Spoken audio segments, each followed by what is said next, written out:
अस्सलाम वालेकुम नाज़रीन, प्रोग्राम दो टोक के साथ मैं हूं आपकी होस्ट शुमाइला नवाज। नाज़रीन, पाकिस्तान ने ईरान से अपना हिसाब चुकता कर दिया है, ईरान को मुंह तोड़ जवाब दे दिया है। क्या पाकिस्तान का फौरी जवाब भारत और अफगानिस्तान के लिए कोई संजीदा पैगाम है या आलमी दुनिया के लिए एक खामोश पैगाम होगा, इस पर बात करेंगे। जबकि महंगाई ने आवाम की कमर तोड़ दी है और जो आने वाली हुकूमत है उसके पास क्या मुआशी प्लान है, उसके पास कुछ ऐसा है कि वो आवाम को रिलीफ दे सके इस महंगाई से, या जो कोई ऐसे ऑप्शंस हो जिनकी वजह से आवाम उन पर भरोसा कर सके।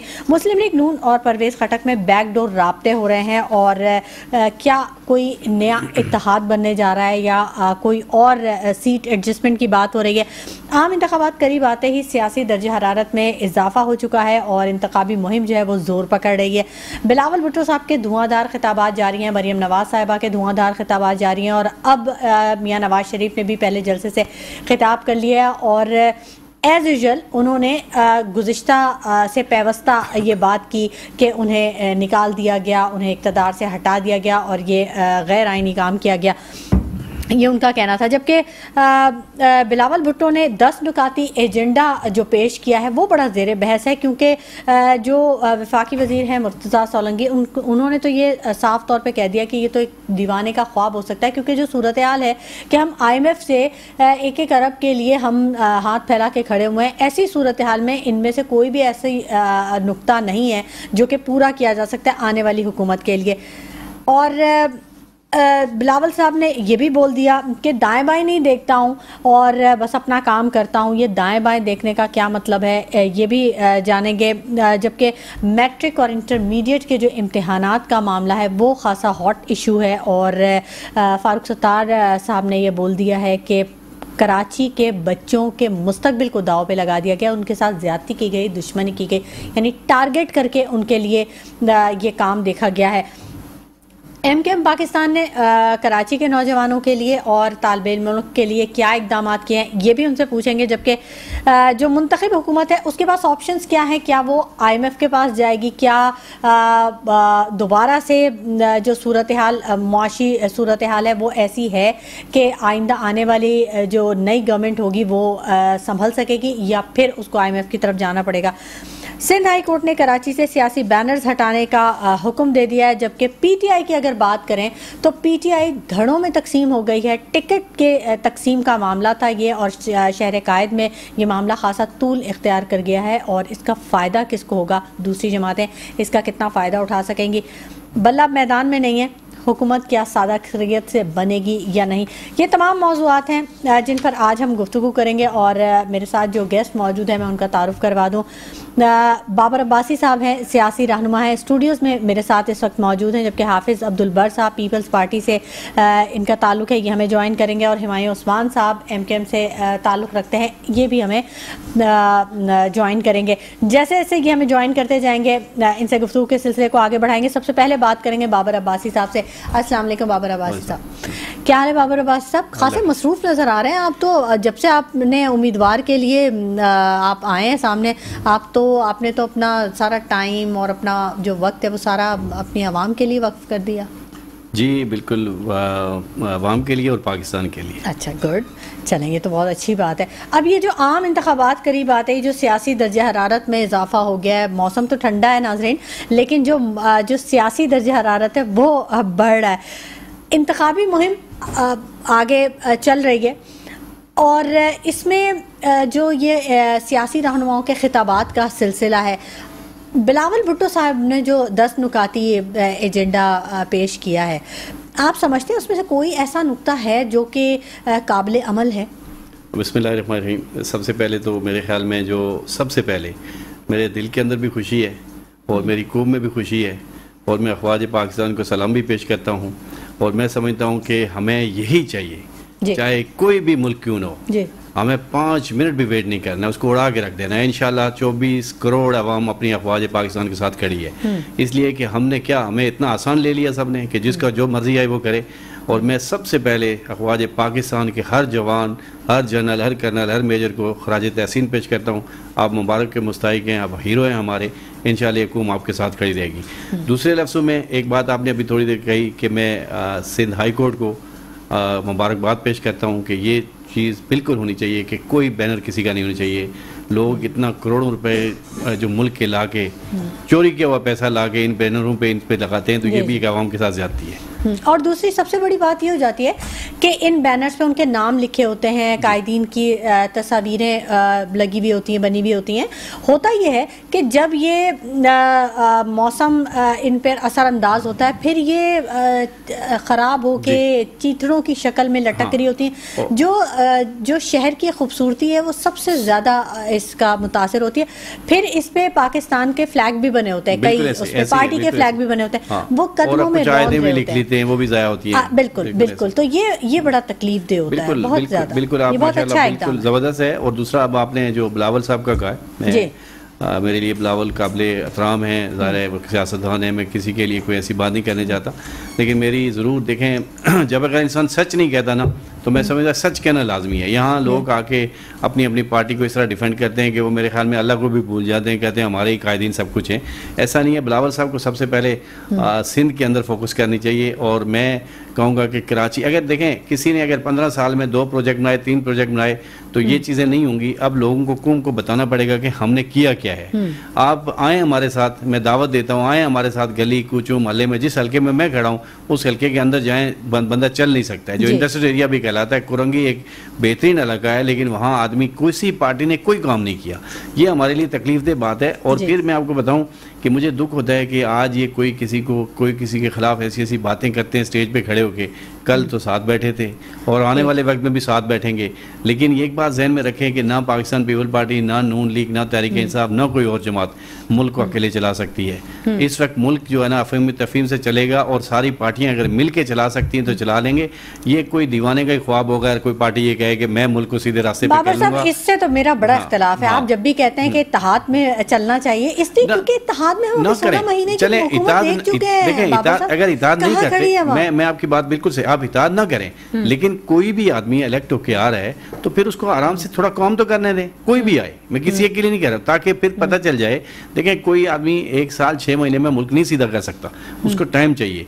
इसी तरह से ये अपने अंदर जमहूरियत पैदा करें, जमहूरी तरीके से उस बंदे की सपोर्ट करें। यही बात तो पीटीआई की गवर्नमेंट भी यही बोलती थी। पीटीआई का तो एक प्रॉब्लम मैंने अभी थोड़ी देर पहले ही कहा है, पीटीआई जिस चीज में मारी गई है वो एक ही ख्वाब देखते हैं कि हमसे ना कोई बड़ा है, ना कोई हमसे पाकिस्तान में कोई आगे है। अच्छा। सियासत भी हमें आती है, सब कुछ हमें आता है, वो किसी को कुछ समझ नहीं रहे। पीटीआई को ये रवैया अपना चेंज करना चाहिए, उनको दलाइल से बात करनी चाहिए, सुनना चाहिए। अगर 9 मई में कोई मुलव्वस है, कोई भी है, मैं कहता हूँ मुझ समेत कोई भी इन कामों में मुलव्वस है तो उसको सज़ा होनी चाहिए, सख्त सज़ा होनी चाहिए, क्योंकि इदारों को नुकसान पहुँचाना ये हमारे न दीन में कहा जाता है, ना हमारी अखलाकियात कहती है, ना हम एक हैसियत कौम ये काम कर सकते हैं। तो देखें, अगर ये इस तरह नारे लगा लगा कर रोज़ लोगों को बताते रहेंगे कि इसने ये किया, चौथी बात वज़ीर-ए-आज़म बनता है, तो लोगों को सब पता चल गया।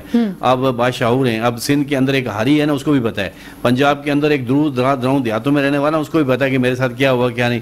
आप अगर चंद शहरों की रोडें बना के लाहौर से दिवन समेत आप अंदर चले जाएँ, वहाँ के हालात ख़राब होंगे, तो आप इतना खुशफहमी ना रहें कि आपने पाकिस्तान को बहुत बड़ी तरक्की दी। नहीं, बिलावल भुट्टो साहब जो ये बोल रहे हैं, उन्होंने ये कहा कि मैं 3 लाख घर बना दूंगा, मालकाना हुकूक ख़वातीन को दे दूंगा, और 300 यूनिट बिजली मैं फ्री कर दूंगा, तनख्वाहें दुगनी कर दूंगा। बाकी जो चीज़ें वो कह रहे हैं वो तो ठीक है, लेकिन ये 3 पॉइंट तो ऐसे हैं जो कि अभी इस सिनेरियो में तो किसी भी सूरत में कोई भी बाशऊर शख्स नहीं समझ सकता कि ये मुमकिनात में से है। मैं समझता हूँ कि ये तो सारी देखें इलेक्शन की बातें होती हैं, ना बिजली कम हो सकती है, ना 300 घर बन सकते हैं। बाबर साहब तो इलेक्शन में मतलब ऐसे बस वो लोग, मैं तो यही कह रहा हूँ ना, ये समझते हैं कि शायद आज भी ये वो उसी दौर में रह रहे हैं कि अवाम अब समझती है। खान साहब ने भी 50,000 घर बनाने थे, जो हमें पता चला कितने 50,000 बने या क्यों, तो बिलावल साहब भी वही बात करें कि मैं 3,000 घर बनाऊंगा या जो भी बनाऊंगा है। तो मैं समझता हूँ कि बिजली अगर मसलन जो है ना 50 रुपए चल रही है, तो मैं एकदम उसको 10 रुपए पे ले आऊंगा, तो नामुमकिन बात नहीं। उन्होंने तो कहा कि 300 यूनिट फ्री दे दूंगा ना। कैसे दे देंगे? मुर्तजा सोलंकी साहब का बयान बड़ा इंपॉर्टेंट है। आज आप फ्री की बात करते हैं, आज गैस का बिल जो 200-300 रुपए का होता था, वो लोगों का 10,000 20,000 रुपए गैस का बिल आ रहा है। आप कभी एक चेक तो करें, बिजली का बिल सर्दियों के मौसम में भी 20-20, 25-25,000 रुपए का लगा, जो कोई एसी नहीं इस्तेमाल कर रहा है, पंखे नहीं इस्तेमाल कर रहे हैं, आप कम करने की बात करते हैं। देखें, ये तो एक नारा हो गया सियासी कि मैं ये कर दूंगा, मैं वो कर दूंगा। ऐसा कुछ नहीं होता। मुल्क के लिए इस वक्त जो है ना बड़े खतरात हैं, बड़े मुश्किलात हैं, मुल्क को मिलजुल कर हल करना है। सियासतदानों चाहिए कि अब वो वक्त चला गया है, अब आपकी ये चीज़ें नहीं चलेंगी। सच बता दें कौम को कि जो सच होता है ना वो बता दें कि हम इस तरह से मुल्क को आगे लेके चलते हैं। आपस में रोज़ की लड़ाई है, रोज़ की ये चलें, आपको हुकूमत मिल जाएगी, नून को मिल जाएगी, पीपल पार्टी को मिल जाएगी, फिर आप क्या करेंगे? फिर आपने यही करना है ना, उसको बुलाना है कि आए सर मेरे साथ बैठे हैं, आए मेरे साथ बैठे हैं, आए फलाना बैठे। वो पैसा पाकिस्तान का करोड़ों रुपए ज़ाया होता है। तो ये मैं समझता हूँ कि ये नारे से अब जो है ना मैं समझता हूँ कि इस वक्त जो है ना सियासी लोगों के लिए मुश्किलात है पाकिस्तान में सियासत करना, और सियासी तौर पे जो है ना लोगों के पास जाते हैं, लोग सवाल कर रहे हैं इनसे। अच्छा, अब आप जैसे जाते हैं अपने हलकों में तो आप क्या देखते हैं? क्योंकि अब तो लोगों का माइंडसेट जो है वो ये बन रहा है कि वो पार्टी को एज अ पावर फील करती है। वो कहती है कि पार्टी को तो हमने बड़ी दफ़ा आजमा लिया, अब उनका झुकाव थोड़ा सा आज़ाद उम्मीदवारों की तरफ चला गया है। वो ये कहते हैं कि पार्टी से हम पूछ नहीं सकते क्योंकि वो हमें फिर पावर शो करती है, लेकिन आज़ाद उम्मीदवार जो है वो एक अकलौता होता है, उससे हम पूछ सकते हैं। तो क्या ऐसा ही रवैया है? देखिए, मैं तो समझता हूँ बिल्कुल है। इस वक्त लोग ज़ाहिर है पार्टियों से तंग आए हुए हैं, लोग देखते हैं कि कोई हमें अच्छी। मैं जिस हल्के में जाता हूँ, जहाँ मैं लोगों से जिस जगह खड़ा होता हूँ, तो मैं उनसे एक सवाल करता हूँ। मैं किसी पार्टी का नाम लेके या किसी के लिए नहीं कहता हूँ, मैं ये बात ज़रूर कहता हूँ कि यार आप वोट डालने से पहले ना अपनी इस गली को देख लेना, अपने इस गटर को देख लेना, अपनी इन चीज़ों को देखने से पहले तो घर से ही नहीं निकलेंगे। नहीं, मैं वही कहता हूँ कि ये वोट्स डालने से पहले, इसलिए कि आपकी वोट्स के ऊपर बड़े बड़े दूर तक लोग पूछ जाते हैं, लेकिन आपकी गली 5 साल भी उसी तरह इंतजार करती रहती है। जो एक MNA MPs है यहाँ पे, या छोटे छोटे लोग हैं, उनके घरों के बाहर जाएं तो आपको टफ टाइल लगी हुई नजर आएगी। गरीबों की गलियों में जो है ना गंदा पानी बह रहा है, चल नहीं सकते, बच्चों को डूबने का खतरा होता है, खवातीन के लिए मसले, हर आदमी के लिए मसले। देखिए, ये जेन्युइन मसले, मैं ऐसे बात नहीं कर रहा हूँ, मैं वो बात कर रहा हूँ कि जो जेन्युइन है। आए आपको कुछ चल के देख लें कि क्या गलियों के अंदर है। मैं इसलिए कभी कभी कहता रहता हूँ कि जो बड़ी क़यादत होती है, सीनियर क़यादत, उसकी जिम्मेदारी बनती है कि वो अपने हलकों के दौरे तो करके देख ले, ताकि उसको ये एहसास हो जाए कि मेरा लगाया हुआ बंदा क्या क्या कर रहा है, क्या नहीं कर रहा है। तो लोग आज़ाद उम्मीदवार ये कह सकता है कि जाहिर बात है कि मैं अगर आ रहा हूँ, मैं आने चाहता हूँ, आपके साथ खड़ा होने चाहता हूँ। हमारे तो अपना तो मेरा तो ये मिशन है कि हारें या जीतें, इलाके के लोगों के साथ खड़े होंगे, काम करेंगे, छोटे छोटे जो काम हम कर सकते हैं। देखिए, सारा कुछ हुकूमतें नहीं करती, लोगों को खुद भी काम करने होते हैं। हम खुद भी बहुत सारा कुछ कर सकते हैं। हुकूमतों के वजीर जो हैं वो सारे फंड्स की इंतजार ना करें कि उनको फंड्स मिलेगा। फंड्स जो मिलता है उसमें जो मेरे शहर में लगता है वो आपको भी पता है, मुझे भी पता है। तो खुद भी चलें, लोगों का काम करें। आजकल देखें ना, बीमारों को देखने भी जाना हो रहा है। बाबर साहब, क्यों नहीं है काउंटर चेक? आपको भी पता है, मुझे भी पता है, सबको पता है कि फंड्स मिलते हैं, लेकिन कहाँ चले जाते हैं? काउंटर चेक क्यों नहीं है? क्यों ये सिलसिला एक चेन क्यों बनी? देखें, चेन इसलिए बनी, अकाउंट को खुश करना, जो इनके वज़ीर आला बन जाता है उसको खुश करना, किसी सीनियर वजीर को या सीनियर क़यादत को खुश करना, उसने जो मर्जी इलाके में उसको खुली छूट मिल जाती है, तूने जो मर्जी करना इलाके में, ये ले तेरा फंड्स आ गया, तो खुद खाए या इलाके को दे। तो मुझे एक बात बताएं, कौन सा MNA MPs है कि अपनी फंड्स छोड़ता है? वो तनख्वाह भी तो अपनी लेता है, तनख्वाह भी लेता है, फंड्स भी लेता है। अच्छा। तो उस फंड्स का अगर वो एक हिस्सा भी इलाके पे लगा दे तो कुछ नजर आएगा हमें, लेकिन हमें नजर कुछ नहीं आता। ठीक है, हमें नजर कुछ नहीं आता, कुछ लगाया जाएगा तो कुछ नजर आएगा ना। जब कोई चीज सामने ही नहीं होगी तो कैसे नजर आएगा? बहरहाल, गुफ्तगू का सिलसिला जारी रहेगा। वक्त हो गया एक छोटे से ब्रेक का, हमारे साथ रहिएगा। नाज़रीन, गुफ्तगू के सिलसिले को हम आगे बढ़ाएंगे और हमारे साथ मौजूद हैं बाबर अब्बासी साहब, जो कि हमारे सवालों के जवाब दे रहे हैं, और हम कोशिश करें कि हुमायूं उस्मान साहब से भी हमारा राब्ता हो जाए। जैसे ही राब्ता होगा हम उनसे ज़रूर बात करेंगे। बाबर साहब, महंगाई ने तो आवाम की कमर तोड़ दी है, क्या आने वाली हुकूमत इन चैलेंजेस को फेस कर सकेगी? कोई ऐसा प्लान किसी पार्टी में आप देखते हैं कि किसी के पास कुछ ऐसा है जो कि आवाम को इससे निजात दिला सके? देखिए, मैं समझता हूँ प्लान सारी पार्टियों ने अपने अपने बनाए होंगे, लेकिन मैं वही बात कहना चाहता हूँ कि ये अपने झगड़ों से बाहर आएंगे तो आवाम के लिए और मुल्क के लिए कोई प्लान बनेगा। अब जब भी जो भी हुकूमत कर तो रहे, इतने बड़े बड़े जलसे कर रहे हैं, मरियम नवाज कर रही हैं, बिलावल में जलसे तो सारे ही करते हैं ना जी। जलसे के जलसे से कोई मुल्क नहीं चलते, या जलसों से जो है ना वो नहीं होता है। ठीक है, लेकिन पावर शो तो करते हैं। पावर शो तो अपने लिए करते हैं, और पावर शो सब करते हैं, कोई छोटा कर रहा है, कोई बड़ा कर रहा है, सब करते हैं। लेकिन बेसिक जो मैम आपने जो बात की कि मुल्क को इस महंगाई से कैसे निकालना है, ये प्लान होना चाहिए। ये प्लान अभी तक किसी के सामने नहीं, किसी के सामने नहीं रखा। ठीक है, हुमायूं उस्मान साहब ने हमें ज्वाइन कर लिया, MKM पाकिस्तान से इनका ताल्लुक है। अस्सलाम वालेकुम हुमायूं उस्मान साहब। जी वालेकुम सलाम। हुमायूं उस्मान साहब, बड़ी गर्मा गर्मी है, सियासी दर्जा हरारत अपने उरूज को पहुंच चुका है। क्या मामलात चल रहे हैं? आपके इत्तेहाद के मामलात चल रहे थे नून लीग के साथ, और फिर अब दूसरी पार्टियों के साथ भी आपके कुछ बैकडोर राब्ते हो रहे हैं, या सोलो खेलेंगे आप? जी हुमायूं साहब, मेरी आवाज़ पहुंच रही है आप तक? जी, अब आई है आवाज़। जी, मैं आपसे पूछना चाह रही हूँ कि सोलो ही खेलेंगे या डोएल कहीं खेलेंगे, आप कहीं इत्तेहाद बना रहे हैं? देखें, अभी तो आपके सामने मुझे NA 243 से पार्टी ने टिकट दी है। अच्छा। और अल्हम्दुलिल्लाह मेरी जबरदस्त कैंपेन चल रही है। अच्छा। और वहाँ पे जो हमारे इत्तेहादी हैं उनके कैंडिडेट भी हैं। और इस वक्त मैं तो ये चाहूंगा कि अगर मेरे इत्तेहादी वहाँ से लड़ें तो मुझे ज्यादा फायदा, उसमें नुकसान नहीं है। अच्छा। क्योंकि इस वक्त हमारी पोजीशन वहाँ काफी स्ट्रांग है अल्हम्दुलिल्लाह। और आज भी मैं तकरीबन कोई 8 कॉर्नर मीटिंगें करके निकला हूँ, जिसमें जमे गफीर था आवाम का, लोकल वहाँ के क्राउड्स का। और इस वक्त जो 15 साल सिंध पे तर्जुमान रहे हैं पर ये हुकूमत, जो सिंध की हुकूमत, वो उनकी जो कॉर्नर मीटिंग है फ्लॉप पे फ्लॉप हो रही हैं। और उनको बाहर से लोग लाकर बिठाने पड़ रहे हैं। और जिस तरह वो कन्वीनियंस प्रोवाइड कर ये कर रहे हैं मैनेज, वो हमें दिख रहा है, आवाम को भी दिख रहा है। अल्हम्दुलिल्लाह आज कराची के अवाम में शऊर बेदार हो गया। जो इलाके एमकेएम पाकिस्तान के नहीं तस्वर किए जाते थे, आज वहाँ पे भी बहुत ज्यादा क्राउड है एमकेएम पाकिस्तान के साथ, काफी जोक दर जोक जुड़ते जा रहे हैं अल्हम्दुलिल्लाह। अच्छा, तो हुमायूं साहब प्लान क्या है? आप कराची के लिए क्या कुछ चीज़ें करना चाह रहे हैं? क्योंकि कराची में अगर देखा जाए, शहर कायद को देखा जाए या ओवरऑल सिंध के पूरे सूबे को देखा जाए तो सूरत हाल बहुत ज़्यादा ख़राब है। आवाम महंगाई से तो जो परेशान है ही है, जो माफियाज के चक्कर में फंसी हुई है। आप किसी भी मसले को उठा के देख लें, बिजली के बिल देख लें, गैस के बिल देख लें, टैंकर माफिया देख लें, पार्किंग माफिया देख लें, रोड की हालत देख लें, ट्रांसपोर्ट देख लें, स्कूलिंग है बच्चों की, या बेरोजगारी को देख लें, तालीम को देख लें, बहुत ज़्यादा बुरा हाल है। मतलब एक तो सिर्फ हालात ख़राब होते हैं, एक वो के आगे कुछ हल नज़र नहीं आ रहा। प्लान क्या है आपके पास? देखें, एक इसमें माफिया आप भूल गए, आजकल एक नई माफिया भी जनरेट हो चुकी है। अच्छा। और उस माफिया का नाम है सुई गैस माफिया।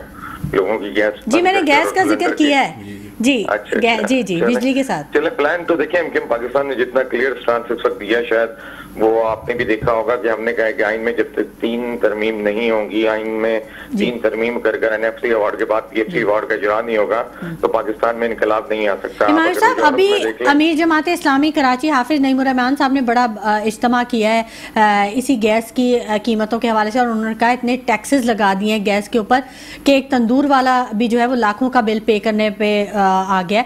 तो आपने उनके साथ इजहार यकजहती किया था? ये तो आम मसला है ना आवाम का। देखिए, हम तो प्रैक्टिकली काम करने के लोग हैं। बदकिस्मती रही है कि आपके साथ हमेशा इसी तरह मतलब रैलियां, और इससे वो लोग समझते हैं कि शायद लोगों के मसले हल हो जाएंगे। एमकेएम पाकिस्तान की रवायत रही है, एमकेएम पाकिस्तान प्रैक्टिकली काम करने की हमेशा उसको आदत है और प्रैक्टिकली काम करती है। जिस तरह सेंसस का मसला ले लें, वो रैलियों में ही रहे और हमने अल्हम्दुलिल्लाह कराची के 70 लाख लोग बाज़ियाब करवाए। इसी तरह हम जो इस दफा बात कर रहे हैं और हमने पूरा मंशूर पेश किया है, और हमने फिर एक पूरा आइन में तरमीम का एक मसूदा भी तमाम अपनी इत्तेहादी जमातों को दिया है। और हमने कहा कि भाई हमारी कोई डिमांड नहीं है इस दफा, अगर हम हमारे MNA MPA जो असेंबली में पहुंचेंगे, कोई मिनिस्ट्री आपसे नहीं मांगेंगे। आप अगर मेजोरिटी में आते हैं तो हमें ये यकीन दहानी करवाएं कि आप आइन में ये 3 रकाती एजेंडा जो हमारा है बेसिकली जो इस आवाम को इनकलाब की तरफ लेके जा सकता है। ये कोई मामूली बात नहीं है। यूरोप, जैसे हम यूरोप की एग्जाम्पल्स कोट करते हैं, जो बात आज हम कर रहे हैं वो 200 साल पहले इम्प्लीमेंट कर चुके हैं। इवन हिंदुस्तान जैसा मुल्क, बांग्लादेश जैसा मुल्क, एशिया के ममालिक, वो भी इसको इम्प्लीमेंट कर चुके हैं। बदकिस्मती से हमारे यहाँ पाकिस्तान में सिर्फ आइन को हमने अपनी मर्जी के मुताबिक इस्तेमाल करने के लिए रखा हुआ है। यहाँ अगर प्राइम मिनिस्टर आकर आपके सामने हल्फ उठाता है तो आइन में लिखा हुआ है उसके पास कौन कौन से इदारे और कौन कौन से इख्तियारात हैं। चीफ मिनिस्टर हल्फ उठाता है, उसके पास लिखा हुआ है, लेकिन हम मेयर को और यूनियन काउंसिल की सतह पर ना पैसे देने के लिए तैयार है ना उनको इख्तियारात देने के लिए तैयार है, क्योंकि हमारी अपनी दुकानें बंद हो जाएंगी, MPMNA की दुकानें बंद हो जाएंगी। तो इंशाल्लाह ताला इस दफा एमकेएम पाकिस्तान ने जो स्टांस लिया उसको प्रैक्टिकली करके दिखाएगी, और मेरी नजर में मायूसी कुफर है, आने वाला वक्त ठीक है। और इंशाल्लाह ताला पाकिस्तान अब एमकेएम पाकिस्तान की जो लीडरशिप है उसकी ज़ेरे क़यादत सही सिम्त की तरफ जा रहा है। अच्छा, सिम्त तो आपकी ठीक है, सिम्त आपने मुतय्यन कर ली कि आवाम की आप खिदमत करेंगे। इससे पहले भी जब एमकेएम पाकिस्तान का आपके एक लीडरशिप थी, मुस्तफ़ा कमाल साहब ने बहुत काम किया है शहर कायद में, और मतलब हमेशा से बात की जाती है उनके बारे में, और हमें यकीन है कि आप भी बहुत ज़्यादा काम करेंगे। लेकिन उस वक्त के हालात में और अब के हालात में बहुत ज़्यादा फ़र्क है, ठीक है? तो मेरी जी जी जी जी आप कंप्लीट कर लें जी। तो जो आपने सिम्त तो मुतय्यन कर ली, मतलब आप गाड़ी कौन सी लेंगे, कैसे उस मंजिल तक पहुंचेंगे, वो प्लान क्या है, प्रायोरिटी क्या है आपके प्लान में? हाँ देखें, बहुत जबरदस्त आपने बात की कि अगर मैंने लालूखेत जाना है और मैं लालूखेत जाने के बजाय ना मैं माड़ी की तरफ का रास्ता ले लेता हूँ तो मैं कभी लालूखेत नहीं पहुंच पाऊंगा। Exactly. मैं यही तो आपकी बात मैं सारे लफ्जों में समझ गया और मैं समझता हूँ कि हमारी क्लैरिटी बिल्कुल क्लियर कट है। जो मैंने आपको स्टांस अपना बताया है कि हम किसी कीमत पर भी किसी और चीज पर कंप्रोमाइज करने के लिए तैयार नहीं है। आज के एमकेएम पाकिस्तान, एमकेएम पाकिस्तान ने जो मसौदा पेश किया है उसमें तमाम आपके साथियों को भी बुलवाया। हमने एक उस शहर के एक बड़े होटल में उसके लिए एक इज्तिमा भी रखा जिसमें तमाम सियासी पार्टियों के अकाबरीन को भी बुलवाया। इवन हमने सभी को दावत दी, उसमें किसी को नहीं छोड़ा। और हमने जो तज़किया निगार थे बड़े पाकिस्तान की सतह पर, हमने उनको भी बुलवाया और हमने वो पूरा मसौदा आइन में तरमीम का तैयार कर उनको दिया है। और इंशाअल्लाह ताला जिस तरह हमने कराची के लोग बाज़ियाब करवाए, मैं समझता हूँ उसी तरह इंशाअल्लाह ताला हम बहुत जल्द पाकिस्तान को, पूरे पाकिस्तान को, ये कराची की आवाज नहीं है, ये जो हम इख्तियारात निचली सतह पे लेके जा रहे थे, मेरे गाँव गोड भी खुशहाल होंगे, बलूचिस्तान के पहाड़ भी खुशहाल होंगे। आज बलूचिस्तान में क्यों आप देखते हैं कि दहशतगर्दी इतनी आम हो गई है? क्योंकि वहां पे ये मरात आपने निचली सतह पे कभी उतारी ही नहीं। गाँव और गोटों में आपने, पहाड़ों में, खेतों खलिहानों में इस तरह के इख्तियारात उतारे ही नहीं। बदकिस्मती से हम डिक्टेटरशिप को बुरा कहते हैं, मैं भी बुरा समझता हूँ, मैं जमहूरियत का कायल हूँ, लेकिन उस डिक्टेटरशिप में मुशर्रफ के दौर में वो तमाम इख्तियारात निचली सतह पर ट्रांसफर किए जा रहे थे। लेकिन बदकिस्मती से उसके बाद पीपल्स पार्टी की एक हुकूमत ने, जाबिर हुकूमत ने, जालिम हुकूमत ने वो तमाम इख्तियारात छीन कर, तल्फ कर इवन कचरा उठाने का जो केएमसी के पास इख्तियार था वो भी जाकर उन्होंने अपने पास सूबाई मिनिस्टर के पास लाकर खड़ा कर दिया, पार्क कर दिया। हम इंशाअल्लाह ताला इस कुफर के निजाम को तोड़ेंगे और आने वाला वक्त बेहतर है। मायूसी कुफर है मुसलमान के लिए मेरी नजर में। ठीक है, बिल्कुल आपने ये दुरुस्त कहा कि मायूसी तो कुफ्र है, लेकिन जो उम्मीद है, उम्मीद का दामन नहीं छोड़ना चाहिए, लेकिन उसके लिए कोशिश तो बहरहाल ज़रूर करनी चाहिए ना, ताकि वो काम तो मुकम्मल हो सके। हाथ पे हाथ रख के हम उम्मीद बांध लें और मायूसी को गुनाह करार दे दें तो ऐसा तो मुमकिन नहीं है। अभी फारूक सत्तार साहब ने जो बयान दिया है कि मैट्रिक और इंटरमीडिएट के इम्तिहानात के हवाले से कि कराची के बच्चों का मुस्तकबिल तारीक कर दिया गया है, बहुत बड़ा एक धचका है वालिदैन के लिए कि इंटर और इंटरमीडिएट के जो मैट्रिक और इंटरमीडिएट के जो बच्चे हैं उनको 70,000, 1 लाख में से 70,000 बच्चों को फेल कर दिया गया है। इसको आप कैसे देखते हैं और एमकेएम पाकिस्तान ने क्या इकदाम किए तालिबे इल्म और नौजवानों के लिए? बहुत प्यारी आपने बात की। देखें, ये जो सारा सिस्टम है ना, इसी सिस्टम के खिलाफ हमारी लड़ाई है इस वक्त। ये जो पौने 4 साल आपके सामने जरदारी साहब और पीटीआई की हुकूमत के जो गुजरे हैं, उस पौने 4 साल में कई बार हमने ये आवाज उठाई और उनके पीटीआई के मिनिस्टर ने, कुछ मिनिस्टर्स ने आकर आपके मीडिया पे बताया भी कि हमारी क्या वजूहत थी नाराजगी की, और बार बार हम जाते रहे और एक्स प्राइम मिनिस्टर जो थे इमरान खान साहब, उनसे अपने तहफ़्फ़ुज़ात रखते रहे, लेकिन वहाँ हमारी सुनवाई नहीं हो रही थी हमारी, क्योंकि उस तरह मेजोरिटी भी नहीं थी। लेकिन जो हमारी मेजोरिटी थी हमने लेकिन उस पर भी खुलकर आवाज उठाई। उस पौने 4 साल के अंदर आप देखें तो शर्जील इनाम मेमन साहब जो इनके थे वो नैब के केसेस से बरी हुए। आप देख लें अगर सिराज दुरानी इनके नैब के केसेस से बरी हुए, इनकी फरियाल तालपुर उसमें बरी हुई। और उसी पौने 4 साल के अंदर इन्होंने ना सिर्फ सिंध मैट्रिक बोर्ड या इंटर मैट्रिक बोर्ड और ये आरओ सिस्टम्स, अभी सिंध हाई कोर्ट से फहमीदा मिर्जा और जुल्फिकार मिर्जा को भी वो इलेक्शन में हिस्सा लेने के लिए इजाजत मिल गई है। नहीं, मैं तो उस तरफ नहीं जाता ना, सिंध हाई कोर्ट की तरफ मैं तो जा रहा हूँ जो वो निजाम चला। और मैं देखिए, मैं बता रहा हूँ पौने 4 साल में इन्होंने पूरा सिस्टम मैनिपुलेट किया है। अच्छा, और लोगों पीपल्स पार्टी की हुकूमत तो हुमायूं साहब पिछले 15 सालों से 3 टेन्योर गुजार चुके हैं, आप लोग भी इनके साथ ही थे। इस दफा इन्होंने पौने 4 साल में किया, वो आप लोग भी तो साथ ही थे ना, दोनों हुकूमतों में साथ थे, पीपल्स पार्टी के साथ भी और पीटीआई के साथ भी नहीं थे। सूबाई हुकूमत में हम अपोजिशन में थे। मेरी बहन जो हकाइक पर अपनी गुफ्तगू करनी चाहिए, हमने हमेशा इनकी मुखालफत की है। हम पौने 4 साल अपोजिशन में बैठे रहे हैं, उसके बाद भी 20 साल जो हमने गुजारा है वो भी हमने अपोजिशन में गुजारा है, हमने पीपल्स पार्टी के साथ। वो तो ज्यादा स्ट्रांग पोजीशन थी ना हुमायूं साहब, अपोजिशन तो बड़ी स्ट्रांग होती है, सब कुछ कह देती है। देखिए, हम तो मेरी बहन सांस लेते रहे ना, बात करते रहे, हक में जाने बल्ला होकर सच्ची बात करते रहे। उसी पौने 4 साल के अंदर इन्होंने हाईजैक किया पूरा सिस्टम। और इंशाल्लाह ताला मैं समझता हूँ कि अब जो एमकेएम पाकिस्तान, उसकी लीडरशिप खालिद मकबूल सिद्दीकी की क़यादत में, सईद मुस्तफा कमाल की क़यादत में, फारूक सत्तार भाई की क़यादत में, सिंध अनीस भाई की क़यादत में चल पड़ी है। वो बेहतरीन ट्रैक है जिसमें हमने लास्ट 1 साल के अंदर जिस तरह सेंसस पे इस शहर की यूसीज बहाल करवाई हैं, जो कोई भी यूसियां थी। आपके सामने 10A का लेटर आया है बल्दियाती इलेक्शन इलेक्शन से एक दिन पहले आया है 10A का लेटर, और फिर सेंसस भी ठीक हुए हैं, 70 से 72 लाख लोग बाजियाब हुए हैं। तो इंशाल्लाह ताला मैं समझता हूँ कि अब जो हमारी डायरेक्शन है वो बिल्कुल 30-35 साल की जो डायरेक्शन थी, मैं नहीं समझता हूँ सिंध अगर सही थी या गलत थी। देखिए 5 उंगलियां बराबर नहीं, अच्छे बुरे लोग हर जगह होते हैं, मेरे हाथ में बराबर नहीं है। लेकिन अल्हम्दुलिल्लाह आज एमक्यूएम पाकिस्तान जो अपना गन साफ कर अपने घर से पहले अपने घर से साफ कर आवाम में उतरी है, और आवाम हमारे साथ बड़े पैमाने पे आवाम की जो आज जोश है खरोश है वो हमारे साथ खड़ा हो चुका है। और अल्हम्दुलिल्लाह आने वाला वक्त मुझे साफ तौर पे नजर आ रहा है कि तमाम सिंध के तमाम शहरी इलाके इंशाल्लाह ताला एमक्यूएम पाकिस्तान फतह करेगी। ठीक है, आप तो शहर कायद के लिए काफ़ी इकदाम कर रहे हैं। आपने भी अपना 29 नुकाती एजेंडा जो था वो आवाम के सामने आप ले आए। अब जो ये जो बिलावल भुट्टो का एजेंडा है, 10 नुकाती एजेंडा है, इसके बारे में थोड़ी सी बात कीजिएगा, कुछ फरमाइएगा कि क्या ये आजकल की मौजूदा जो सूरत हाल चल रही है, जो मुआशी सूरत हाल है ओवरऑल पाकिस्तान की मैं बात कर रही हूँ, सिर्फ सिंध या कराची की नहीं कर रही, इसमें ये काबिल अमल है कि 300 यूनिट एक हुकूमत आती है और फौरी तौर पे 300 यूनिट वो फ्री कर दे या तनख्वाहें दुगनी कर दे, या फिर वो 30 लाख घर बना के दे दे, ये मुमकिनात में से शामिल है आपकी नज़र में? ये उसी तरह की बात है जिस तरह वो बताते थे ना कि बारिश आता है, ज्यादा बारिश आता है तो ज्यादा पानी आता है।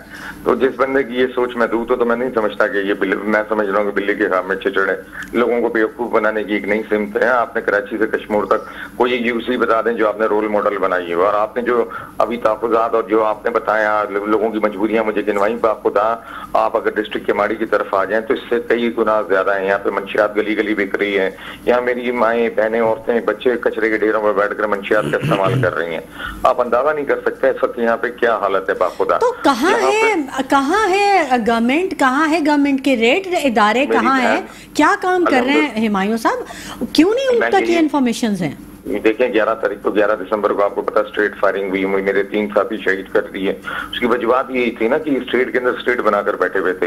लेकिन आज के एमक्यूएम पाकिस्तान खौफजदा नहीं हुई इनसे, इंशाल्लाह ताला हम घुस गए हैं पूरी तरह। इन्होंने जब फायर किए उसके बाद तो मैं तकरीबन 125 से ज्यादा कॉर्नर मीटिंग कर चुका हूँ मजीद, और अल्हम्दुलिल्लाह जहाँ ये तस्वुर नहीं कर सकते थे इन कोर्टों पर इन्होंने बदमाशी से होल्ड किया हुआ था, और वहाँ बदमाश बिठाए हुए थे, और ये गुत्थों पर जाकर शराब की स्मगलिंग को कंट्रोल करते थे, ड्रग्स की स्मगलिंग को कंट्रोल करते थे। आज उन्हें तमाम इलाकों में एमक्यूएम पाकिस्तान उतर चुकी है, और इंशाल्लाह ताला ये सारा नेटवर्क और ये सारा सिस्टम स्टेट के अंदर स्टेट जो बनाई थी पीपल्स पार्टी ने इसको खत्म करेंगे इंशाल्लाह ताला। 8 फरवरी अवाम फैसला करेगी, और ये अवाम का फैसला इंशाल्लाह ताला पाकिस्तान को एक नई सिमत में लेके जाएगा, पूरे पाकिस्तान को।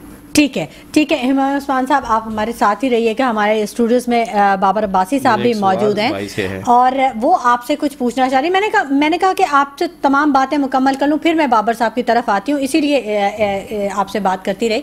बाबर साहब क्या पूछना चाह रहे थे आप उस सवाल की? पहले तो अपने भाई को मुबारकबाद देता हूँ जिस तरह उन्होंने बातें की हैं, माशाल्लाह देखिए बहुत अच्छी बातें की हैं। लेकिन मेरा एक सवाल है कि हम पीछे की बातें नहीं करते कि आप किसके साथ रहे किसके साथ नहीं रहे, ज़ाहिर आप मुख्तलिफ हुकूमतों में रहते हुए आए हैं साथ, लेकिन अफसोस ये है कि कराची तबाह होती गई। ज़ाहिर आपकी भी कोई मजबूरियाँ होती होंगी, लेकिन एक वादा तो आप आवाम से करें कि अब कोई मजबूरी सामने नहीं आएगी अगर कोई कराची में काम नहीं करेगी। अगर वफाक में आप नून लीग के साथ जाते हैं या किसी के साथ भी जाते हैं XYZ, लेकिन अगर वो कराची पर तवज्जो नहीं देते, मैं आपसे यही उम्मीद करूँगा कि आप अपनी वजारतें और सब चीज़ छोड़कर आम शहरी की तरह एहतजाज करने के लिए रोडों पे उतर आएंगे। क्या ये आप कर लेंगे? मेरे अपने भाई से एक सवाल है कि कराची की आवाम के साथ खड़े रहेंगे, क्योंकि जिस तरह मेरे भाई ने एक बात की, ये भी बात साथ साथ कह दूं कि जो कराची की वाकई जो पोजीशन है वो मेरे ख्याल में मैं नहीं समझ सकता कि किसी भी पाकिस्तान के किसी और शहर की हालत है। जो कराची के शहर की हालत है ये मेरे भाई इसमें बताएंगे, और सबसे बड़ा स्टेक होल्डर एमक्यूएम है, इसमें कोई शक नहीं है। लेकिन हम इनको सपोर्ट करने के लिए भी तैयार होंगे अगर ये सही मायनों में इस वक्त अगर किसी हुकूमत से डील कर रहे हैं तो सिर्फ शहर की बुनियाद पर डील कर रहे हैं कि शहर के हुकूक मिलने चाहिए, स्कूलों के हुकूक मिलने चाहिए, हर तरह के हुकूक मिलने चाहिए। इसके लिए ये कितने संजीदा हैं अब के कोई भी चीज़ उसको आगे नहीं आने दें। अगर हुकूमत टूटती है चली जाए वजारत जाती है जाए, लेकिन कराची का काम आवाम के साथ खड़े हम सबसे सफाई अव्वल मैं जाके एमक्यूएम के साथ खड़ा हूँगा कि ये कराची के लिए खड़े हुए हैं, हम अपने जितने लोग उनको लेकर खड़े नहीं हर उसके साथ खड़े होंगे जो कराची के लिए हमारा मिशन ही कराची है। हाँ ठीक है, चलें। अच्छा, हमें हाफिज अब्दुल बर साहब ने भी ज्वाइन कर लिया है, पीपल्स पार्टी से इनका ताल्लुक है। अस्सलाम वालेकुम हाफिज अब्दुल बर साहब। जी वालेकुम सलाम। क्या हाल है सर, कैसे हैं आप? जी अल्लाह का शुक्र, आप कैसी हैं शुमाइला? सर अल्हम्दुलिल्लाह। आपके राज्य में देखें क्या हो रहा है तालिबे इल्मों के साथ, बच्चों के साथ, मैट्रिक और इंटरमीडिएट के इम्तिहानात में क्या सूरत हाल हुई है? 70,000 बच्चों को फेल कर दिया आपने। पहली बात तो ये कि हमारा राज नहीं है, अभी तो इंटरम सेटअप चल रहा है और इसमें हमारे राज का क्या है सर, सिस्टम तो वही है ना 15 साल, बेचारे निगरान क्या करें। नहीं, बात ये है कोई ऐसा सिस्टम नहीं है, बिल्कुल ये इंडिपेंडेंट जो इंटरम सेटअप होता है बिल्कुल आजाद होता है। अगर सिस्टम वही होता तो ये इलेक्शन की जंग ना हो रही होती और ये लोग इतनी आजादाना और ये इस तरीके से ये चीजें वो ना कर रहे होते। हम भी इनको काउंटर करते और हम भी सारी चीजें करते, लेकिन इसमें हमारा तो और मेरे इल्म में नहीं है ऐसी कोई चीज। मैं तो सारा दिन अपना जो है वो सोशल वर्क में बिजी था, लोगों के मसाइल थे, पानी के मसाइल थे, उन चीजों में सारा दिन बिजी था। जी जी, तो मेरे तो इल्म में ऐसी बात नहीं है। अच्छा अब्दुल बर साहब, ये तो आपने बड़ी अच्छी बात कही, सोशल आप काम कर रहे हैं और उम्मीदवार भी हैं मेरा ख्याल है आप किसी हल्के से। जी बिल्कुल, NA 244 से मैं उम्मीदवार हूँ। ठीक है, NA 244 से आप उम्मीदवार हैं और यकीनन अपने हल्के के लिए बहुत काम करे होंगे। वहाँ पर भी ऐसे तालिब इल्म होंगे जो कि इन इसमें फहरिस्त में शामिल होंगे, जो मैट्रिक या फिर इंटरमीडिएट के जो बच्चे जो बेचारे फेल कर दिए गए, तो ज़रूर इस पर भी ज़रूर आप देखिएगा। अच्छा, बाकी ये मुझे बताइए कि आपके हल्के में क्या सूरत हाल देख रहे हैं आप, जब आप अपने हल्के में गए वहाँ के क्या मसाइल क्या हैं लोगों के? देखिए, बात ये है कि लोगों के मसाइल तो बेशुमार हैं यहाँ पर। अगर हल्के की हम बात करते हैं तो मसाइल तो मैंने पहले भी कहा था कि मसाइल जो है वो ऐसे हैं क्योंकि इस हल्के में पहले 30 सालों में जो है वो ये हल्के में MQM रही, फिर उसके बाद जो है उसके बाद जब ये पिछले 2018 के बाद PTI ने इस हल्के में कभी पाकिस्तान पीपल्स पार्टी की नुमाइंदगी नहीं रही।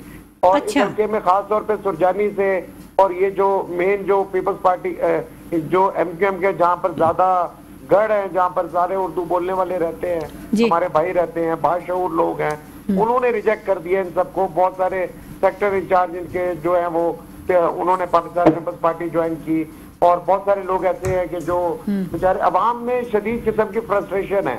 अवाम कहती है कि जी हमारे साथ हम ये वादे और ये चीजें सुन सुन के थक गए, अब हमें काम चाहिए, अब काम करने वाले लोग आने चाहिए। मैं खुद बिजनेस कम्युनिटी से ताल्लुक रखता हूँ, मेरा कोई पेशा नहीं है जी जी। एक्चुअली जो पेशावर सियासतदान है ना, पेशावर सियासतदानों ने बड़ा गलत किया है, सीधी बात है जो मैं आपको सच्ची बात बताऊं। ठीक है, वो कोई भी पार्टी हो कह सकते हैं, यू कैन से कि अच्छी बुरी पार्टीज नहीं होती, अच्छे बुरे लोग होते हैं। ठीक है, तो आप इसको कैसे देखते हैं? अब आपकी पार्टी के ही चेयरमैन है बिलावल भुट्टो साहब, उन्होंने 10 नुकाती एजेंडा पेश कर दिया और जो बाकी जो है महंगाई और वो सारी चीज़ें तो चलो फिर भी समझ में आती हैं। मुझे ये बताइए कि कैसे एक गवर्नमेंट फौरन आएगी, वजीर आजम बनेंगे और वो 300 यूनिट एकदम से फ्री कर देंगे, तनख्वाहें दुगनी कर देंगे और 30 लाख घर बना देंगे, मालकाना हुकूक खवातीन को दे देंगे। मतलब ये बहुत बड़े दावे हैं, बहुत बड़े दावे हैं अब्दुल बर साहब। देखिए मैं आप और इस सिचुएशन में अब्दुल बर साहब, इस सिचुएशन में मुर्तज़ा सोलंकी साहब का बयान बहुत इंपॉर्टेंट है। उन्होंने ये कहा कि मुमकिन ही नहीं है क्योंकि हम तो वैसे ही IMF से कर्जों पे चल रहे हैं, हम तो अपने खर्चे IMF से निकाल रहे हैं, हम कैसे तनख्वाहें दुगनी कर सकते हैं, हम कैसे 30 लाख घर बना सकते हैं। ये तो वो 3 पॉइंट है, बाकी 7 जो पॉइंट है वो तो अभी साइड पे हैं। मुझे सिर्फ ये बताइए कि इन दावों को आप कैसे देखते हैं, कहाँ रखते हैं इन वादों को? देखिए बिल्कुल आपकी बात में वजन है, आपकी ये बिल्कुल मुश्किल है लेकिन नामुमकिन नहीं है। If there is a will there is always way. तो चेयरमैन साहब ने अगर इस चीज का लिया है और रेवेन्यू जनरेट होता है, पाकिस्तान का रेवेन्यू बहुत अच्छा जनरेट होता है लेकिन वो यूटिलाइज नहीं होता। और यहाँ से स्पेशली कराची से, सिंध से हमारे जो बिजनेस कम्युनिटी है, पूरे पाकिस्तान का रेवेन्यू जो है वो यहाँ से अल्हम्दुलिल्लाह 60% आपको पता है कि यहाँ से कराची जो है वो सिर्फ इसको जो है वो करता है, कराची की बिजनेस कम्युनिटी देती है। जी जी। तो बात ये है कि मैं खुद बिजनेस कम्युनिटी से ताल्लुक रखता हूँ, तो अगर चेयरमैन साहब ने कहा है तो उसकी अगर आप इसको पूरा समझते हैं तो उन्होंने इनका सोल्यूशन दिया सोलर प्रोजेक्ट का कि हम ये 300 मेगावाट के जो 300 kV के जो है ना वो सोलर के प्रोजेक्ट देंगे। तो वो उससे ये है कि बिजली फ्री ऐसे नहीं कर सकते कि हम के इलेक्ट्रिक तो एक प्राइवेट इदारा है, जब के इलेक्ट्रिक जब पहले KEC था तो यही लोग जो है वो जो आज उंगलियां उठा रहे हैं, तनकीद उठा रहे हैं, इन्हीं लोगों ने इस इदारे को जो है वो जो है प्राइवेटाइज किया। बड़ी माजरत अब्दुल बर साहब, मैं आपकी बात काट रही हूँ, लेकिन क्या सिर्फ सोलर एनर्जी पर जाने से तमाम मसाइल का हल हो जाएगा? गुफ्तगू का सिलसिला जारी रहेगा, आपकी बात भी मुकम्मल करेंगे। नाज़रीन, वक्त हो गया एक छोटे से ब्रेक का, हमारे साथ रहिएगा। वेलकम बैक नाज़रीन, गुफ्तगू के सिलसिले को हम आगे बढ़ाएंगे और मेरे साथ बाबर अब्बासी साहब मौजूद हैं, हाफिज़ अब्दुल बर साहब मौजूद हैं और हुमायूं उस्मान साहब मौजूद हैं, और हम इनसे अपने सवालों के जवाब ले रहे हैं। वो सवाल जो कि आवाम हमसे पूछती है और वो कहती है कि इसके जवाबात मिलने चाहिए। अब्दुल बर साहब, ब्रेक पर जाने से पहले आपकी बात नामुकम्मल रह गई थी, अपनी बात मुकम्मल कीजिए आप। जी, मैं ये कह रहा हूँ कि जो लोग तनकीद कर रहे हैं बैठे हुए और ये कह रहे हैं कि जी ये चीजें नामुमकिन है, दुनिया में बहुत सारे ऐसी चीजें हैं, कोई भी चीज नामुमकिन नहीं है, हर चीज मुमकिन है, हर चीज पॉसिबल है अगर आपकी नीयत हो करने की। ठीक है। तो अगर आपकी नीयत ही नहीं है करने की तो फिर तो आपके पास नहीं हो सकता। ठीक है जी, फिर तो कुछ भी नहीं हो सकता। तो बात ये है कि चेयरमैन साहब का, चेयरमैन बिलावल भुट्टो जरदारी साहब का बड़ा विजन भी है और वो बड़े अल्हम्दुलिल्लाह इस चीज में इंतज़ाज़म के साथ वो जो है वो कोशिश कर रहे हैं कि हमारा जो है वो मुल्क जो है वो किसी जिस स्टेज पर खान साहब ने मुल्क को पहुंचा दिया था वो तो समझ लें कि इंडिया भी नहीं कर सका। 1947 से लेकर आज तक जो पीटीआई ने कर दिखाया। तो बात ये है कि अभी एमक्यूएम भी जो बड़े बड़े दावे कर रहे हैं, कल को यही लोग जो है वो दहशत गर्दी करते थे। क्या अल्ताफ हुसैन के हाथ में कभी आपने बंदूक देखी? क्या आपने कभी उनके पास से जो है वो असला बरामद किया? यही इन्हीं लोगों से बरामद किया और आज ये चेहरे बदल कर अगर ये नाम चेंज कर एमक्यूएम पाकिस्तान बनकर आ गए तो ये वही लोग हैं जिन्होंने कराची को यरगमाल बना के रखा। इतने साल लोगों को जो है वो अपने ही लोगों को मरवाया। हमारी तो चलो क्यादत ने शहादतें दी, बीबी शहीद ने अवाम के लिए शहादत दे दी, जुल्फकार अली भुट्टो साहब ने शहादत दे दी। इनकी कोई क्यादत का कोई बंदा मुझे बताएं कि जिसने शहादत दी हो। अवाम को मारने वाले भी खुद है, मरवाने वाले भी खुद है, डकैत भी खुद है और हर चीज खुद करते हैं। और आज चेहरे नकाब और अब अपने भेष बदल कर आए और रूप बदल कर आए और नए दावे दें कि हम ये करने वाले हैं। तो बात ये कि इस तरह से ये तो दावों से तो चीजें नहीं होती। मरियम नवाज साहिबा भी बड़े दावे कर रही हैं, उन्होंने भी कहा है कि और आज जब नवाज शरीफ साहब ने जलसा किया है, जो पहला जलसा उनके आने के बाद से जो वो आवाम में आए हैं, तो उनका पहला जो जुमला था वो यही था कि मुझे निकाल दिया गया, मुझे हटा दिया गया, मैं मुंतखब वजीर आजम था, वरना पाकिस्तान को मैं एशियन टाइगर बना देता। इस वक्त पाकिस्तान एशियन टाइगर होता। आप समझते हैं कि वो सही कह रहे हैं? ऐसा मुमकिन है? तीन दफा वजीर आजम रहे हैं तो 3 दफा एशियन टाइगर नहीं बना सके। उन्होंने इवन के उनका जो अपना सिंबल है, उन्होंने अपने सिंबल को वो शेर कहते हैं, जबकि वो देखे तो वो टाइगर भी नहीं है।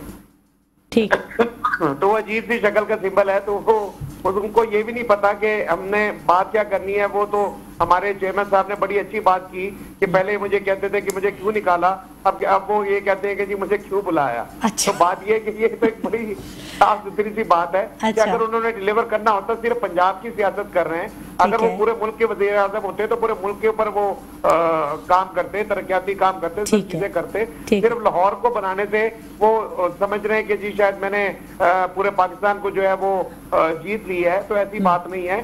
जीत देखें, जीत ईवानों में आने से नहीं होती। जीत जो होती है वो असल में अवाम के दिल जीतने से होती है। बहुत अच्छी बात कही आपने। लिए क्या किया, अपने अवाम को कैसे रखना है, ठीक है, अवाम की जो बुनियादी जरूरियात है वो पूरी करनी है। बिलावल भुट्टो साहब ये जरूर कह रहे हैं कि मैं दाएं बाएं नहीं देखता, सिर्फ अवाम पे भरोसा करता हूँ। तो अवाम तो ये पूछ रही है, अवाम भरोसा करेगी अब आप पे या बिलावल भुट्टो पे या आपकी पार्टी पे?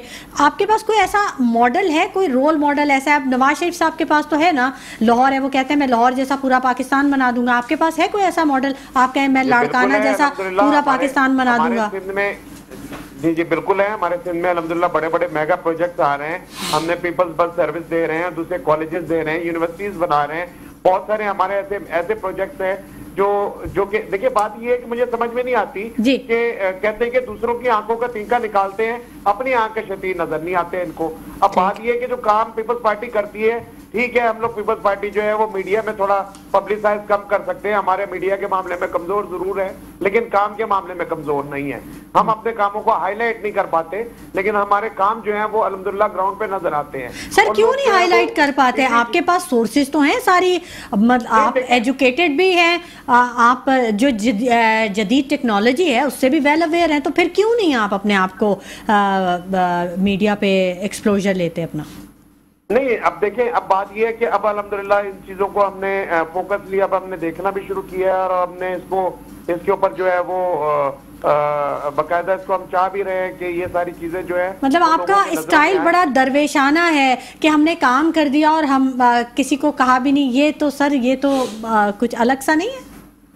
नहीं, काम देखिए, जो आप किस काम की बात कर रही हैं? आप तरक्याती कामों की बात कर रही हैं? ऑब्वियसली मैं तरक्याती कामों की बात कर रही हूँ जी। ऑब्वियसली तरक्याती काम जितने भी हैं, अब मैं आपको बता रहा हूँ कि सुरजानी हो गया, सुरजानी में ये 4K चुरंगी वाला जो रोड है, आपने कभी देखा हो तो ये चेयरमैन बिलावल भुट्टो जरदारी साहब ने अभी यहाँ पर इस रोड को बनवाया। 30 साल एमक्यूएम की हुकूमत रही है यहाँ पर, 30 साल से इनके नुमाइंदे थे, तो इन्होंने 30 साल में यहाँ पर बेसिक इंफ्रास्ट्रक्चर नहीं दे सके। ये उन्हीं अवाम के लिए आज ये नारा मारते हैं कि अपना वोट अपनों के लिए। तो अपने, मुझे ये बताएं कि क्या अपने जो है वो अपनों के साथ ऐसा सलूक करते हैं कि मैंने आपको बताया कि अवाम की फ्रस्ट्रेशन जो है इतनी ज्यादा है कि जब हम उनके पास जाके बात करते हैं तो वो ये कहते हैं कि आप ही कर सकते हैं हमारे लिए कुछ, अगर कर दें, हम तो अपनों से तंग आ चुके हैं। अच्छा। और अपने ही गिराते हैं नशेबन पे बिजलियां। ठीक है, तो सच्ची सी बात है कि आप अपनों का नाम लेके कब तक लोगों को ब्लैकमेल करें। ठीक है, बाबर अब्बासी साहब भी हमारे साथ मौजूद हैं, वो भी आपकी गुफ्तगू सुन रहे हैं और कुछ कहना भी चाह रहे हैं। बाबर अब्बासी साहब क्या कहना चाह रहे हैं? आप भी ऐसे ही समझते हैं? हाफिज साहब को भी मैं एक बात कहना चाहता हूँ कि हाफिज साहब देखें, आपने बनाई होगी, रोडें बनाई होंगी सब, लेकिन हाफिज साहब, लोग चाहते हैं कि उनके घरों के आगे जो गटर बह रहे हैं, जो गलियां खराब हो रही हैं, वो जब निकलते हैं तो उनको बड़ा मायूसी होती है। देखें, मेन रोडें आप बना रहे हैं, अच्छी बात है, इशारा फैसल को 10 दफ़ा बनती है, कोई भी हुकूमत आती है बनाती रहती है। आप अब हमें ये बताएं कि आपने जो कराची की, देखें मतलब कराची भर की मैं बात करूंगा इसका, क्यों कराची के अंदर जो है ना एमक्यूएम ने काम किया ना आपने किया। अंदर जो गलियां हैं वो अब मांग रही हैं कि आए हमें बताएं कि हम किसको वोट दें। तो आप क्या ये एफर्ट करेंगे कि अपनी जो आने वाली हुकूमत है, मैं अब पीछे की बात नहीं कर रहा आपकी हुकूमत की, अगर अल्लाह ताला ने आपको आने वाली हुकूमत दी तो आप क्या ये लोगों की चीज़ें दूर कर पाएंगे? कोशिश करेंगे कि जनाब 90 के अंदर चले जाएँ, लांडी कोरंगी के अंदर चले जाएँ, दूसरी जगहों पर बिला खौफ जाना चाहिए, चाहे आप जाएँ चाहे एमक्यूएम जाए। मैं समझता हूँ ये शहर सबका है, कोई इस पे दावेदार नहीं बन सकता, ये पाकिस्तान सबका है, नो गो एरियाज नहीं है। लेकिन हम अपनी जिम्मेदारियां क्या पूरी करेंगे कि हम उन लोगों के जो घरों से बाहर निकलते हैं, गटर बंद हैं, गटर खुले पड़े हैं। मैं आपको अपनी बात बता दूं, मैं भी किसी हल्के से इलेक्शन लड़ रहा हूं, आप यकीन माने, मैं जब गली में जाता हूं, मैं खड़ा होकर उनको यही एक ही बात कहता हूं। मैं ये किसी पार्टी के खिलाफ या कोई बात नहीं कहता, मैं वो कहता हूं कि आप अपनी गली को देखते हुए वोट दे दें, जिसको दिलाई दे दें, लेकिन आप अपने आसपास देखें कि हाल क्या रहा। देखें हाफिज साहब, इसमें कोई वो नहीं है, मैं समझता हूँ ना आपकी ना मेरी ना किसी की, कोई एक पार्टी में इस वक्त इस पाकिस्तान को नहीं संभाल सकती। मिलजुल कर इखलाक के दायरे में रहकर लोगों को काम करना पड़ेगा तो पाकिस्तान आगे जाएगा, वरना ये पार्टियां भी सारी रिवर्स हो जाएंगी और पाकिस्तान के दिन ब दिन हालात ख़राब होते जाएंगे। मैं समझता हूं कि जिस तरह पिछले अरसे में पाकिस्तान के साथ जो खेल खेला गया है 9 मई के वाक़यात से और चीज़ों से, तो उससे हमें बाहर निकलें, सियासी आदाब के दरमियान सियासत करें। कोई किसी को स्टेजों पर गाली गलौज करना, बदतमीजी करना, अब मेरे ख्याल में बादशाह लोग हो गए, पढ़े लिखे लोग हो गए, मोबाइल भी चल रहे हैं। आप माशाल्लाह खुद एक यंग हैं और कारोबारी आदमी है, मैं आपसे तवक्को नहीं करूंगा कि आप किसी से कोई बदतमीजी करें या किसी की बदतमीजी सुने। हमें सियासत में ही चीज लानी चाहिए, पॉइंट के ऊपर बात करनी चाहिए। मैंने एमक्यूएम के भाई से बात की कि आप मुझे बताएं कि आपसे ये उम्मीद रखें कि अगर इंशाल्लाह आने वाली हुकूमतों में आप वफाक में अगर नून लीग के साथ जा रहे हैं, उनकी हुकूमत बन रही है, जिसकी भी बन रही है, तो क्या अगर कराची में काम नहीं होगा तो एमक्यूएम अपने ओहदे छोड़ेगी या निकलेगी, कराची की आवाम के साथ बैठेगी? मुझे नहीं लगता, बात साफ में कह रहा हूँ, क्योंकि ये सीट जो होती है ना, ये बड़ी बुरी चीज़ होती है। लेकिन अवाम सफ़र कर रही है। खुदारा आप सब लोगों से मेरा रिक्वेस्ट होगी कि कराची के लिए काम करें, अवाम के लिए काम करें, उससे अल्लाह ताला आपको और इज्जत देगा। जब कोई बंदा काम करता है तो उसकी खुद लोग बोलते हैं कि इसने काम किया है, नजर आता है। देखें मुस्तफा कमाल से एक बात आखिरी पॉइंट, मुस्तफा कमाल से 100 मेरे इतलाफ होंगे, 100 बातें होंगी हमारी या 100 चीज़ें होंगी, लेकिन बेले पैसा मुशर्रफ ने दिया, मैं मानता हूँ वफाक ने पैसा दिया था, उसका काम हुआ, लेकिन क्या उस काम को हम सारी जिंदगी गिनते रहेंगे? इस वक्त कराची तबाह हो चुकी है, कराची खंडरात बन गई है। जितनी पीपल पार्टी अगर इसके नुकसान की जिम्मेदार है, इतनी एमक्यूएम भी है। एमक्यूएम अपने आप को बचा नहीं सकती क्योंकि वो स्टेक होल्डर थी, वफाक में भी बैठती थी, यहाँ भी बैठती थी। तो ये चीज़ें अब आवाम को ना बताएं, आवाम को ये बताएं कि इंशाअल्लाह अल्लाह ने चाहा तो हम मिलजुल कर कराची को बहाल करेंगे। और मैं समझता हूँ कि अब गोली और ये इस तरह की सियासत अब नहीं हो सकती इस मुल्क में। इस मुल्क में अमन अमान के साथ रहना चाहिए, जिस तरह से लोग हैं जो है। जी मैं बाबर अब्बासी साहब की बात से 100% इत्तेफाक करता हूँ। बाबर अब्बासी साहब, मुझे नहीं पता कि मैं चूंकि स्क्रीन के सामने नहीं हूँ कौन सी पार्टी से इनका ताल्लुक है। मैं आजाद कैंडिडेट हूँ सर। कर रहे हैं, ये आजाद कैंडिडेट है। जी आजाद कैंडिडेट है, तो आजाद कैंडिडेट है तो कल को हुकूमत के साथ ही आके मिलते हैं जो आजाद लड़ते हैं। तो हुकूमत के बाजू बनेंगे, आजाद करेंगे इंशाल्लाह, उसी हुकूमत का साथ देंगे जो ये वादा करेगी कि हम काम करेंगे सर। तो ये कल को हुकूमत के साथ ही आएंगे। लेकिन बात सिर्फ इतनी है कि इनकी बात से मैं इत्तेफाक करता हूँ, जो ये बात कर रहे हैं कि इस वक्त जो है वो हमें ये चीजें देखनी है, अपने मुल्क को बचाना है। अपने ये हम कराची को, हम सब कराची के रहने वाले हैं, हम कराचियन हैं। कोई एक लिसानी जमात जो है वो कराची को यरगमान नहीं बना सकती। ये नो को एरियाज जो थे ये किसने बनाए थे? देखिए ना, नो को एरियाज जो थे कि वहां पर किसी को झंडा नहीं लगाया जा सकता था।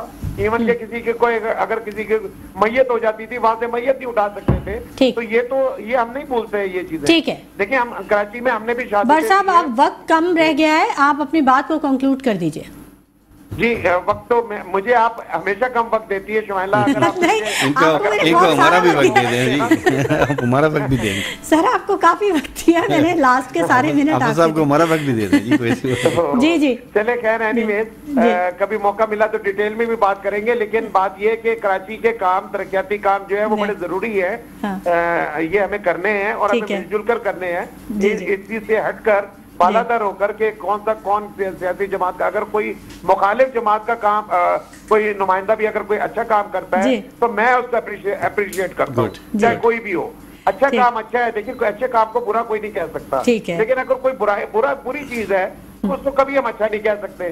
तो बात तो सिर्फ इतनी है कि अगर आपने काम करने की नीयत से काम करना है तो काम करें। अगर आपने सिर्फ ईमानों में आके बैठना है और बजट लेना है और अपना, मैं कहता हूँ कि अवाम पेशावर सियासतदानों से तंग आ गई। बिल्कुल सही कहा आपने, मेरे बाद पेशावर सियासतदान। ठीक है, हाफिज अब्दुल बर साहब, आपको शिकायत है कि आपको टाइम कम दिया जाता है। आपको मैं दावत दूंगी कि आप प्रोग्राम में आइए और हमारे स्टूडियोज में बैठिए, इंशाल्लाह आपको पूरा वक्त मिलेगा। ऑन कॉल थोड़ा सा प्रॉब्लम आ जाता है। बहरहाल बहुत शुक्रिया, आपके कमेंट्स आ गए, और बहुत शुक्रिया बाबर अब्बासी साहब आपका भी कि आपने वक्त निकाला। हुमायूं उस्मान साहब, आपका भी बहुत शुक्रिया, आपने भी वक्त निकाला। नाज़रीन, कराची के अवाम जो कि महंगाई, बिजली गैस की बढ़ती कीमतों और लोड शेडिंग के साथ साथ अमन अमान की बिगड़ती सूरत हाल को भी फेस कर रहे हैं, कौन वो मसीहा होगा जो आएगा और उनको इन तमाम मसाइल से बाहर निकालेगा, ये आगे आने वाला वक्त ही बताएगा। इसी के साथ शुमाइला नवाज को इजाज़त दीजिए। अपना बहुत ख्याल रखिएगा। अल्लाह ने के बाद।